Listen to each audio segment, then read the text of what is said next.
Welcome back to Autodesk Inventor Tutorials. Today we're going to look at cutting holes in assemblies. We're using Autodesk Inventor Professional 2013. We'll go to the Quick Access toolbar, open a sheet metal part. This method is the same whether it's a sheet metal part or a standard part. First we'll create a simple assembly. We'll create a 2D sketch on this plane. We'll make a rectangle. We don't care about the dimensions, so we'll use auto dimensions. Finish the sketch and face the part. We're going to save as part 3.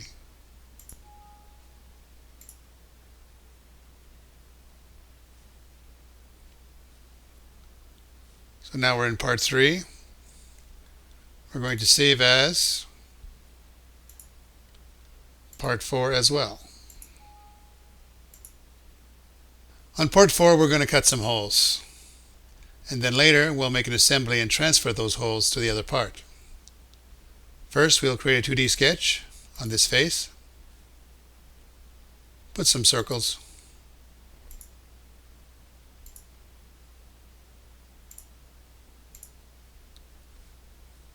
And we'll use auto dimension again because we don't care about the dimensions.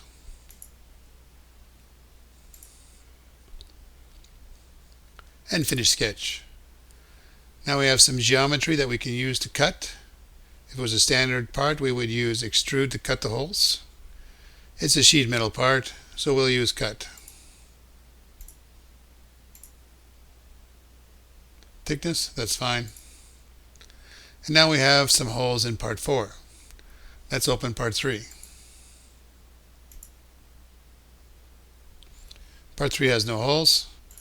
Part 4 has holes. Now we want to use part 4 to cut holes in part 3. In this case, we're going to use an assembly to do that. Go to the Quick Access toolbar, Standard Assembly, and now we're going to use Place. We do not want to place from Content Center, we want to place from the file. Open part 3 first. We don't want another part, so we'll use Escape. We'll move this back a bit, and we'll use Place again. Part 4.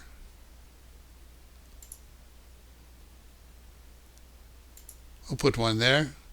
We don't want another one, so we'll use the Escape key again to escape. First of all, we want to join these parts and line them up. We use Constrain. We want to use the Flush command to line up the edges. We'll line up this edge first with this edge. Apply that. And then we'll line up this edge with this edge. Apply that. And now we'll go to the Mate command to join the two parts together. We'll join this face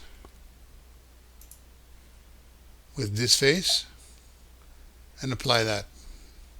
We can close this window now. We'll go home for a minute. Here's these holes. We want to copy those holes to this part. Now there's two ways to do it. We can use the 3D Model tab.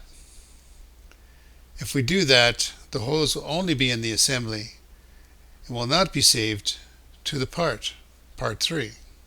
But we're going to do that first just to show how that's done. So we'll go to 3D Model. We'll go to the back again. We'll use Create Sketch to make a sketch on this face. Now in order to see those holes, we'll use Project Geometry. We'll search around, we'll find that geometry there.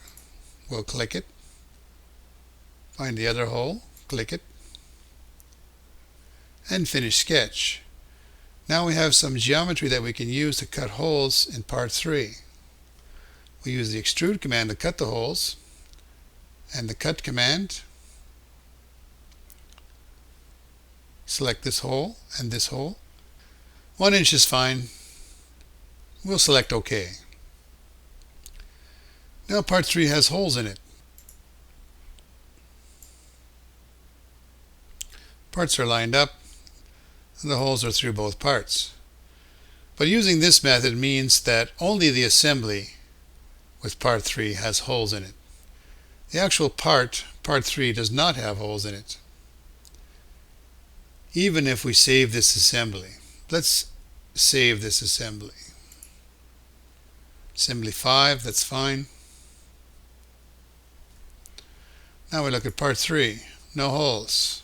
Part 4 has holes. We can save part 4. We can save part 3. We look at the assembly. Part 3 in the assembly has holes, but the part file itself does not have holes. Here we have the thumbnails, Assembly 5, Part 4, and Part 3. Part 3 does not have holes. Go back to the assembly.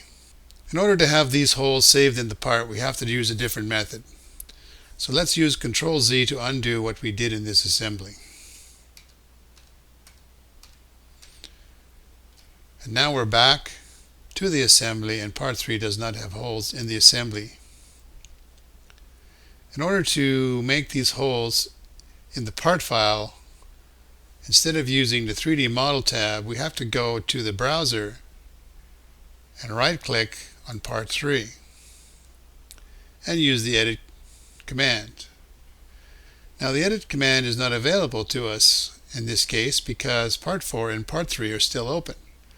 So we're going to close those parts and come back here. We'll close part 4. We'll close part 3. We'll come back to the browser, find the part in the tree, right-click, and here we have Edit available to us. We'll select Edit, and now part 4 has become invisible, and we are editing part 3. Now when we cut holes in part 3, it will actually be saved to the part file, and we can use the invisible part 4 to copy the holes to part 3. Let's go to the back again. Create a 2D sketch on this face. We're going to use Project Geometry again to find those holes from part 4. We'll search around. When we find it, we'll click it. Find it on the other hole, click it. Now we have some geometry on part 3 copied from part 4. Finish sketch. We'll use this geometry to cut the holes. We use the cut command because we're in sheet metal. If we were in a standard part, we would use the extrude command. We'll select the holes we want to cut. Thickness is fine. We could use other dimensions, but in this case we will use thickness. That's fine. Now we have part 3, but we're still in edit mode. We need to right click and finish the edit. Go back home, have a look. Both parts have holes in them, part 4 and part 3.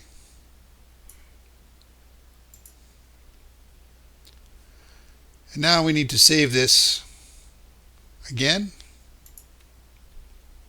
And here we are being asked if we want to save these edits. If there was a no here, we would say yes to all, and then OK. Now these holes in part 3 have been saved to the part file. You see these thumbnails, part 3 and part 4, both have holes. Here's our assembly thumbnail. Let's just open these parts to verify that. Part 4. Here's the assembly. Here's part 3 has holes and part 4 has holes. That is how you'll use an assembly to copy holes from one part to another. That is the end of this Inventor tutorial. Check back often for more Inventor tutorials. And thanks for watching.